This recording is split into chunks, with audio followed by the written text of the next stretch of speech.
Du 15 au 17 février 2024, la Côte d'Ivoire a accueilli les 35e journées annuelles du Club des dirigeants de banques et établissements de crédit d'Afrique à l'Ivoire Trade Center à Abidjan sous le thème « La gouvernance d'entreprise, catalysateur indispensable de la performance des banques africaines ». Cet événement a été marqué par des conférences, des panels de haut niveau, un forum et des rencontres B2B, offrant ainsi une plateforme enrichissante pour les professionnels du secteur bancaire. La cérémonie d'ouverture a rassemblé plusieurs hautes personnalités, notamment la participation de M. Adama Coulibaly, ministre des Finances et du Budget, le représentant du ministre du Commerce et de l'Industrie, M. Habib Karaouli, président du Club des dirigeants de banques et établissements de crédit d'Afrique, M. Jérôme Ewi, président de l'APBF Côte d'Ivoire et M. Idrissa Nassa, président du groupe Coris. C'est vraiment pour moi un honneur, un bonheur et une joie que de vous souhaiter à toutes et à tous la bienvenue pour nos travaux sur ce thème vraiment crucial.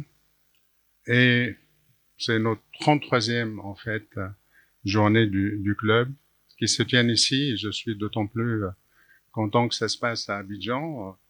Je suis personnellement convaincu, Monsieur le Ministre, que le thème que nous avons choisi résonne et ne vous est pas insensible, vu son acuité. C'est la gouvernance, et la gouvernance dans son acception la plus large, pas seulement pour le secteur financier, mais pour l'ensemble des entreprises, tant on ne peut plus, au jour d'aujourd'hui, concevoir toute croissance et tout développement sans intégration de cette dimension de la gouvernance dans tous les secteurs. L'honneur a été pour Coris Bank International Côte d'Ivoire d'avoir assuré la présidence du comité d'organisation avec M. Mamadou Sanon, PCO des journées, directeur général de Coris Bank International Côte d'Ivoire. Au programme de cette journée inaugurale, des conférences et des panels axés sur les bonnes pratiques internationales en matière bancaire et les défis spécifiques aux banques africaines, dont la gestion des ressources humaines.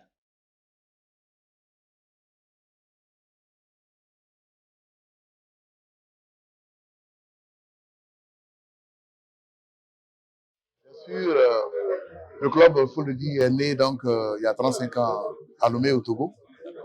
Et donc, même dans la période de Covid, il a toujours fonctionné. Et il s'est élargi, il s'est agrandi avec l'arrivée de beaucoup de membres.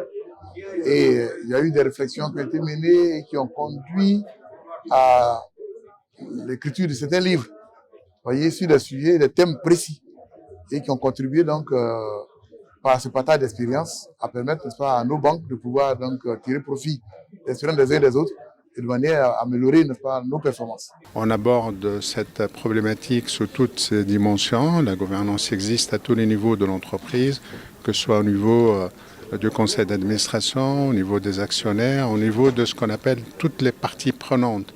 Parce que comme vous le savez, on est passé du concept d'actionnaire, de shareholder à stakeholder.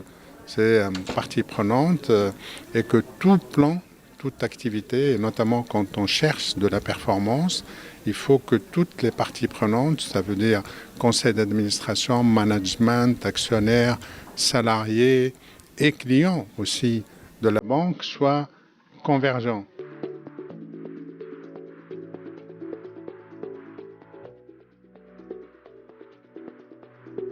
La deuxième journée a été tout aussi enrichissante, avec des échanges de qualité et la présentation d'un rapport synthétique par messieurs d'affaires Saïdan et Jonas Siliadin, offrant ainsi une réflexion approfondie sur les enjeux du secteur. Ces journées annuelles ont été l'occasion de créer un cadre propice d'échanges professionnels entre dirigeants de banques et décideurs, mettre en œuvre les valeurs pratiques et initiatives innovantes dans le secteur bancaire et financier et développer des collaborations pour renforcer le développement économique de l'Afrique, nous a confié le PCO, M. Mamadou Sanon.